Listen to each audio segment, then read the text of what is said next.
Moradores de Paraisópolis fizeram uma caminhada hoje de protesto até o Palácio dos Bandeirantes. Eles saíram hoje de manhã da comunidade rumo ao palácio para tentar uma audiência com o governador João Dória. Eles cobram do governo políticas públicas de combate ao novo coronavírus que considerem as milhares de pessoas que moram em favelas em todo o estado. Dá uma olhada. Não dá para decretar um lockdown, fechar todas as ruas da comunidade e de São Paulo e do Brasil sem criar uma política pública específica para resolver o problema da fome.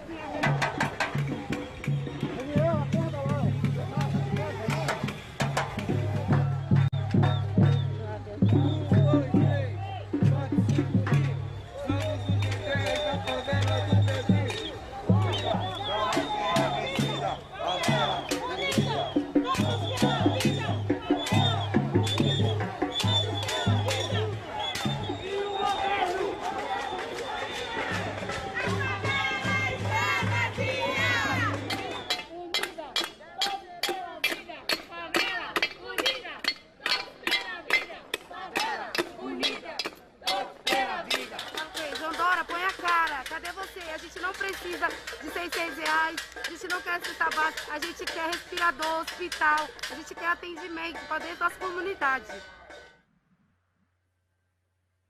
Você pode reparar que a manifestação aconteceu com o distanciamento, né, ali de 2 metros, e eles não conseguiram se aproximar ali do Palácio dos Bandeirantes porque a polícia formou uma barreira. O governador João Dória não recebeu os manifestantes. Numa coletiva, ele negou a falta de água, de alimentos e de assistência médica em Paraisópolis. São Paulo é epicentro do novo coronavírus no Brasil. O número de mortos no estado já é maior do que na China, onde teve início a pandemia. O Brasil já ultrapassou a Itália e a Espanha no número de mortos e infectados. Mais de 16 mil pessoas morreram de Covid-19 aqui no Brasil e os infectados são mais de 200 mil. Lembrando que Jair Bolsonaro ainda não nomeou o novo ministro da Saúde, Nelson Teich, pediu demissão na sexta-feira. O interino, o general interino, assumiu o ministério, mas não há um ministro da Saúde por enquanto. A Procuradoria-Geral da República incluiu o empresário Paulo Marinho no inquérito que apura a suposta intervenção de Jair Bolsonaro na Polícia Federal. Marinho, que é suplente de Flávio Bolsonaro no Senado, participou ativamente da campanha do então candidato à presidência Jair Bolsonaro. Numa entrevista exclusiva à Folha de São Paulo, o empresário revelou que soube por Flávio que Fabrício Queiroz, então assessor do deputado Flávio Bolsonaro, estava sendo investigado na Operação Furna da Onça. Um delegado da Polícia Federal teria vazado essa informação diretamente para Flávio Bolsonaro. Logo depois, Flávio demitiu Queiroz. A Operação Furna da Onça teria sido adiada para depois do segundo turno das eleições presidenciais para não prejudicar Jair Bolsonaro. Paulo Marinho disse que tem provas dessa conversa com Flávio. Augusto Aras, o procurador-geral da República, determinou que Paulo Marinho seja ouvido pela Polícia Federal. O depoimento ainda não tem uma data marcada. E ontem, Jair Bolsonaro participou de mais um protesto em Brasília. Teve carreata, aglomeração em frente ao Palácio do Planalto e presença de ministros. Veja só.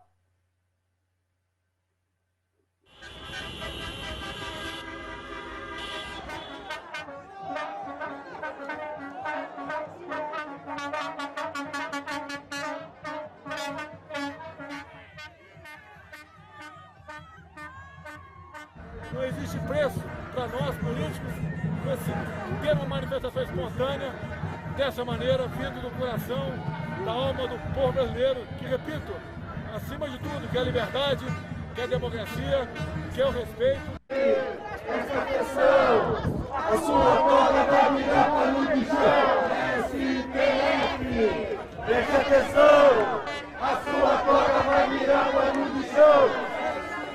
Proteja ele, sua família, a todos que têm o seu sangue, dispensa os teus anjos. Obrigado. Permaneça conosco. Amém. Bolsonaro somos nós. 1, 2, 3. Bolsonaro somos nós!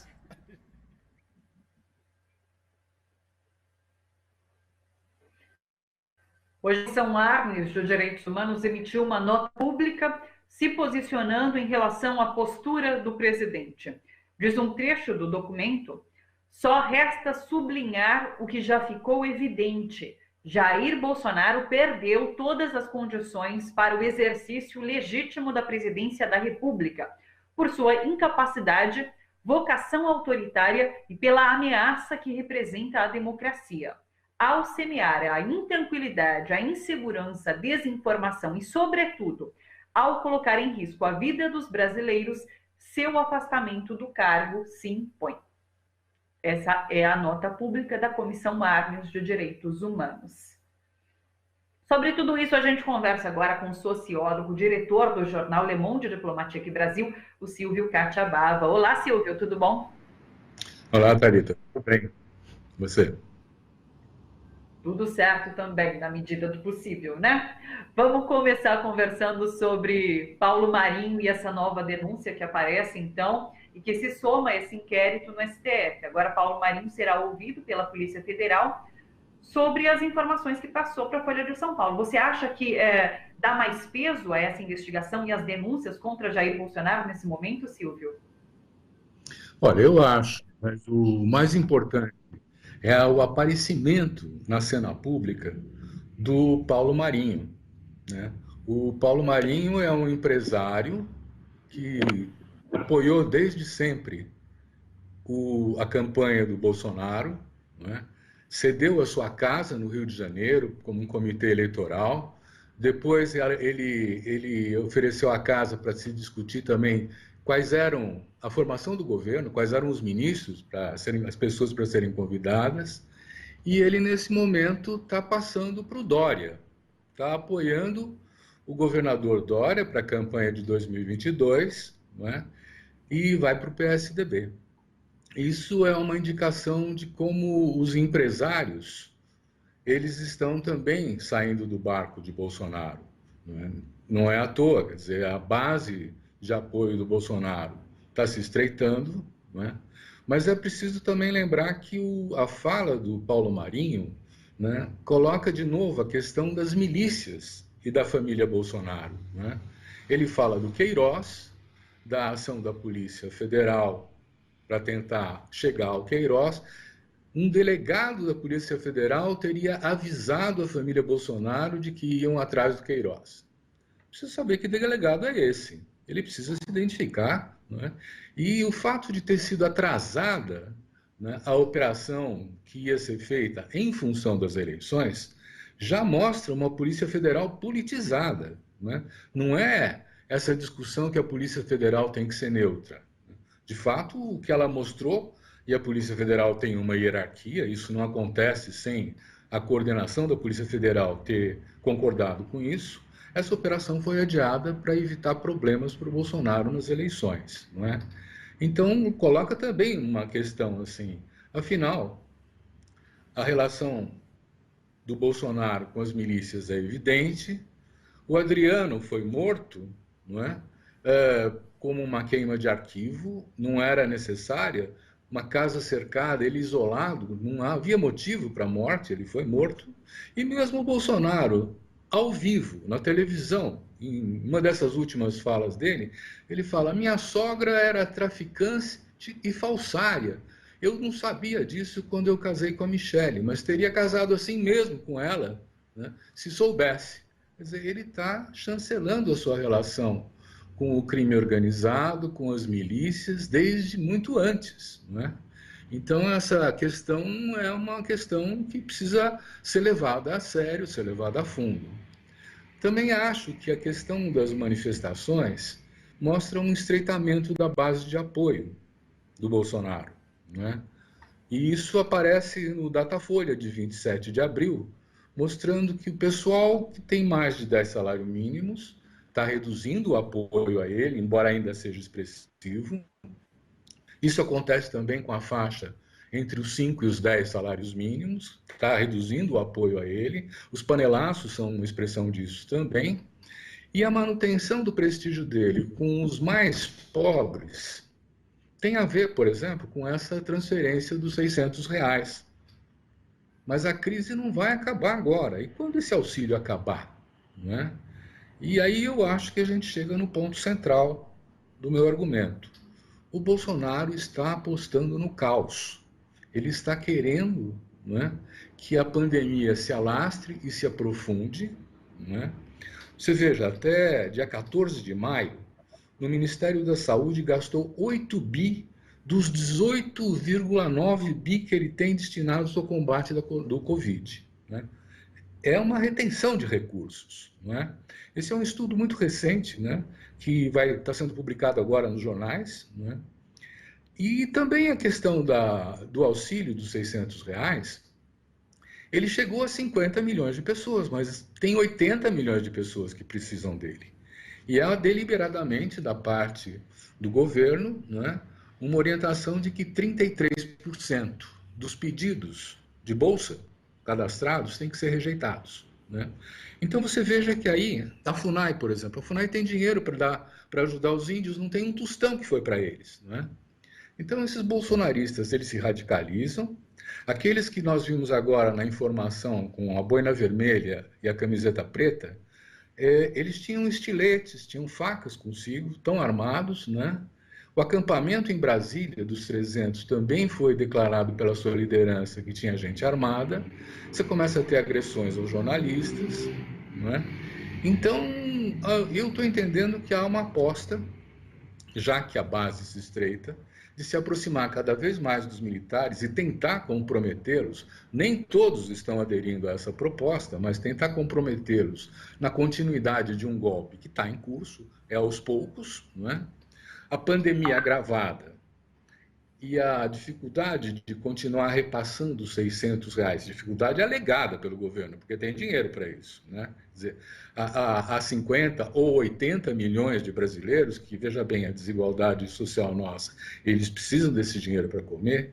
Se não vier esse dinheiro, nós vamos viver uma recessão profunda que vai ter um impacto muito grande na população mais pobre. E isso está começando já, esse enorme desemprego que vai se configurando. Então, não é difícil imaginar que, com uma população sem comida, que saia às ruas para pedir essa comida, ou mesmo que faça uma entrada forçada nos supermercados. Né? Isso vai dar todos os elementos, a pandemia crescendo, manifestações dessa ordem ocorrendo na sociedade, não é? Para que ele endureça com um estado de sítio ou qualquer outra forma autoritária de impor a sua vontade e desconhecer o Congresso, desconhecer o Judiciário e buscar um regime ditatorial para o Brasil. Né? É muito preocupante, eu tenho a impressão de que nós vamos ter um alargamento desse período em que nós vamos precisar estar em isolamento. Talvez a gente não saia dessa situação antes do segundo semestre, né?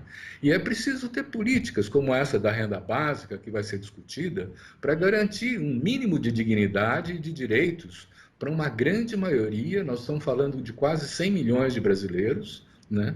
Que, por trabalharem no setor informal e não terem mais renda, ou por estarem desempregados, o desemprego vai dobrar praticamente, né, nos próximos meses, né, nós vamos ver uma situação muito delicada, que precisaria de um governo capaz de mobilizar recursos e ter uma proposta, uma estratégia de desenvolvimento que seja centrada na pessoa, na vida, no interesse da população. E isso, por enquanto, nós ainda não temos. Isso é o caminho para isso é uma frente antifascista, né, que venha a substituir o quanto antes esse governo e coloque um governo de compromisso. Silvio, quando a gente fala nessa escalada retórica e autoritária de Bolsonaro e numa possível ruptura democrática com um golpe, por exemplo, qual o objetivo de Bolsonaro em concentrar o poder? Porque a gente sabe que, por conta da pandemia, teremos, talvez, se medidas não forem tomadas, mais de 1 milhão de mortos. A economia quebrada, vai viver uma fase bastante difícil nos próximos meses, nos próximos anos. Qual é o objetivo do Bolsonaro com essa concentração de poder num momento como esse? Olha, Thalita, ele não tem projeto para o Brasil, ele pensa nele. Então, a primeira coisa nesse momento é salvar a pele dos seus filhos e a dele, porque estão aparecendo os crimes à sua volta, cometidos por eles. A questão da Marielle não está esclarecida. Há muitas indicações de que a família Bolsonaro está envolvida na autorização ou no mando desse crime, não é? E o que a gente vê é a ideia do poder pelo poder, né? Embora ele seja uma pessoa limitada, em volta dele há estratégias que estão sendo implementadas. Essa de produção do caos, por exemplo, me parece uma coisa bastante coerente, né? Ele aposta no caos para impor o autoritarismo e a gente já tem experiências em outros países, né, onde estão ocorrendo coisas assim, né? E o que eu imagino é que a ideia de que ele possa governar numa ditadura, né, também agrada aos militares. Eles estão, junto com o Bolsonaro, cada vez mais envolvidos nesse governo, né? Tão discretos, né? Mas a ala que já se aposentou, por exemplo, é absolutamente alinhada com ele, né? Quem está resistindo um pouco são, já falamos disso, né? Quer dizer, são os militares que estão no comando das unidades do Exército, que estão na ativa, né? Mas não dá para pensar em estratégias muito longas. Ele quer salvar a pele, continuar no poder, não é? E como bom criminoso, que ele já se identificou como tal, ele quer se aproveitar. Quer dizer, o Brasil passa a ser dele, assim como ele é a Constituição, a declaração dele, né? E ele vai se enriquecer, e os seus filhos também, né?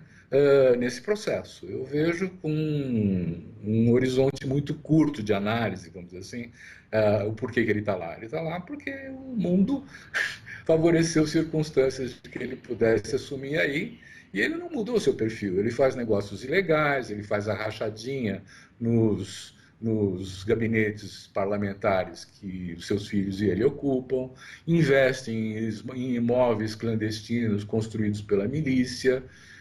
Lembra o avião que foi preso com um militar carregando cocaína? Avião presidencial, né? Eu acho que essas coisas não acontecem por acaso, quer dizer, tem algum envolvimento aí, né? Silvio Catiabava, diretor do jornal Le Monde Diplomatique Brasil. Silvio, muito obrigada, um beijo, até semana que vem. Muito obrigado, um beijo para você também.